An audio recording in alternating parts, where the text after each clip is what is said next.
नमस्ते, नमस्कार, जय हिंद, अद्दाब, भारत माता की जय। मैं सत्यम ठाकुर फिर से स्वागत करता हूँ आप लोगों को दरोगा अड्डा पे। और ये मॉडर्न हिस्ट्री का चौथा चैप्टर है दोस्तों, जिसका नाम होगा जिसका नाम है भारत में ब्रिटिश शक्ति का विस्तार। चौथा चैप्टर है जिसका नाम है भारत में ब्रिटिश शक्ति का विस्तार, और इसको हम याद करेंगे।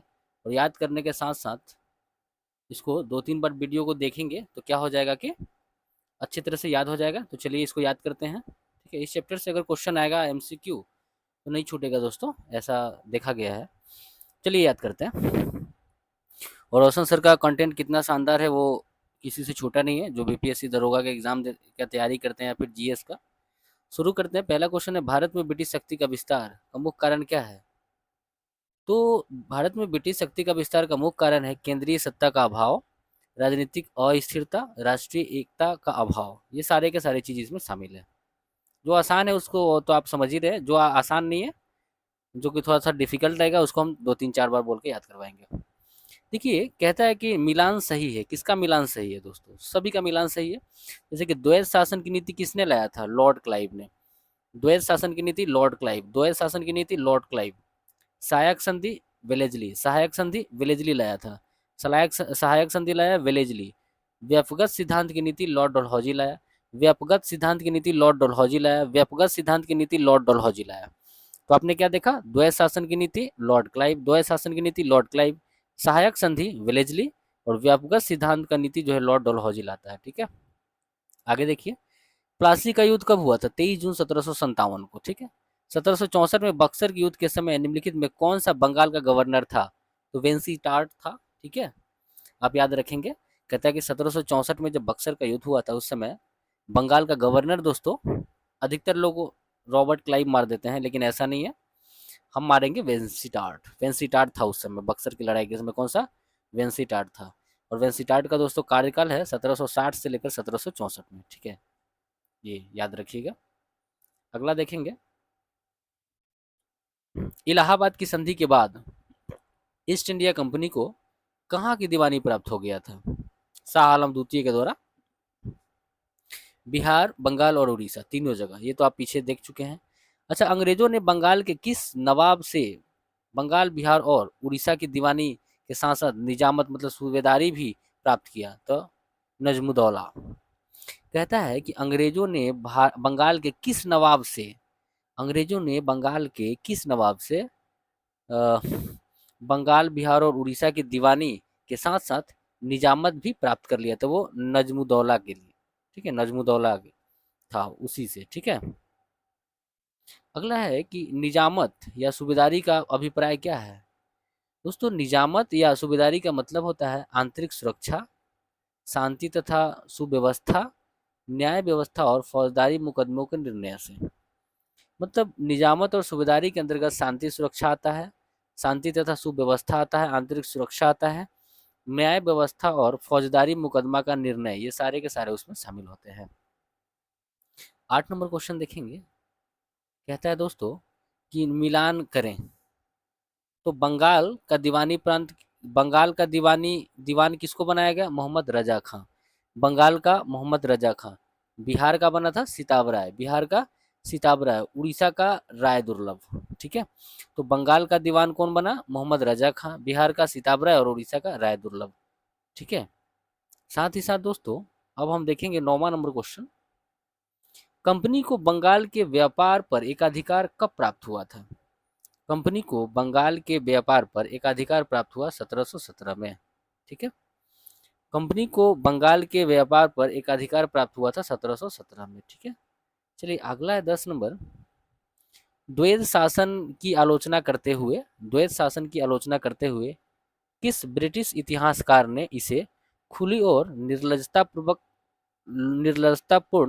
लूटपाट की युग का संज्ञा दिया था? वो होगा पार्सिवल स्पीयर।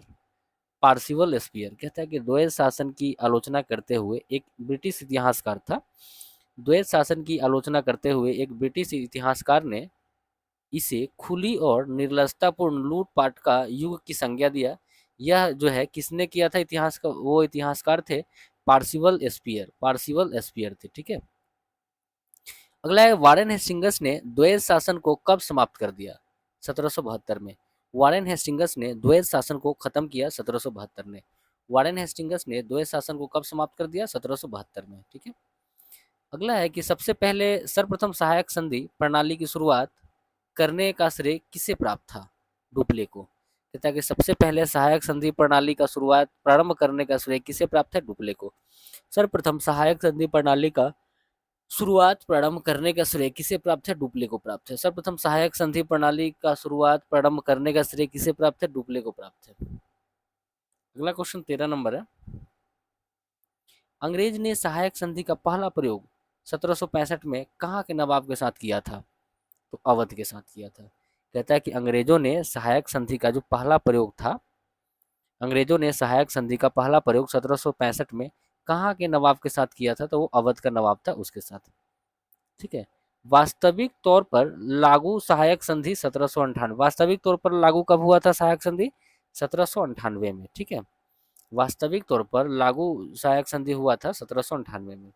अगला क्वेश्चन कहता है, 14 नंबर क्वेश्चन है कि निम्नलिखित में कौन सा कथन गलत है, असत्य है?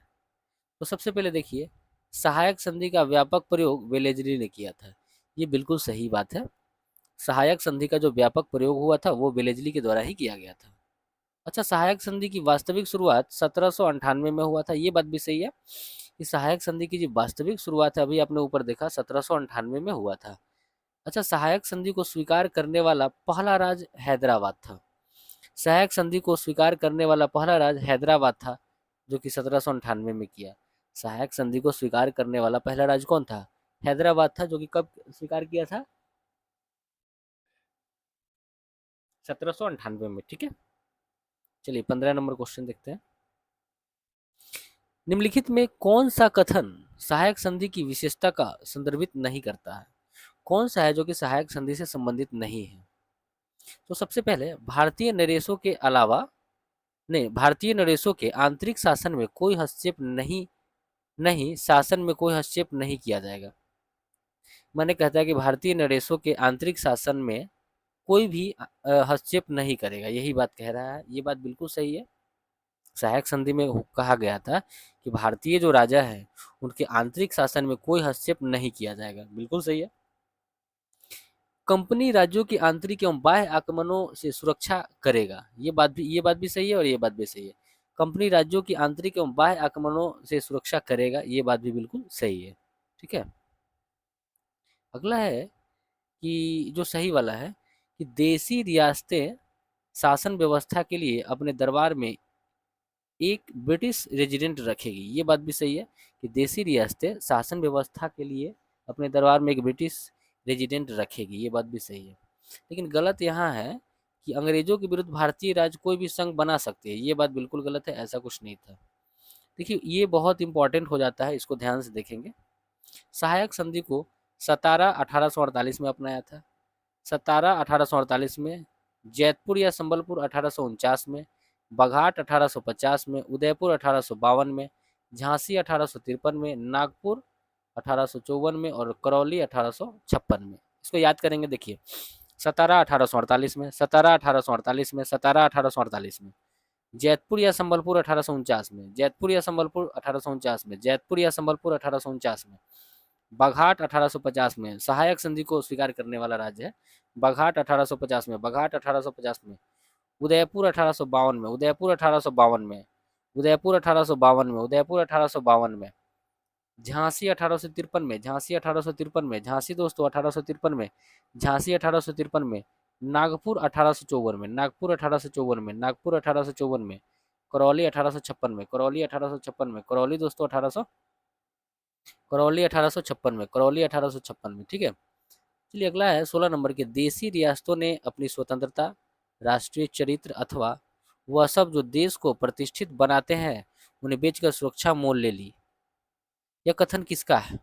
थॉमस मुनरो का। कहता है कि देसी रियासतों ने अपनी स्वतंत्रता, राष्ट्रीय चरित्र अथवा वह सब जो देश को प्रतिष्ठित बनाते हैं उन्हें बेचकर सुरक्षा मोल ले ली, मैंने सुरक्षा ले लिया। तो यह थॉमस मुनरो का स्टेटमेंट है, कितना अच्छा स्टेटमेंट है। ठीक है। अगला है कि डलहौजी ने भारतीय राज्यों को डलहौजी ने भारतीय राज्यों को हड़प नीति के तहत कितने श्रेणियों में विभाजित कर दिया था? तो 3 श्रेणी में दोस्तों विभाजित किया था, ठीक है।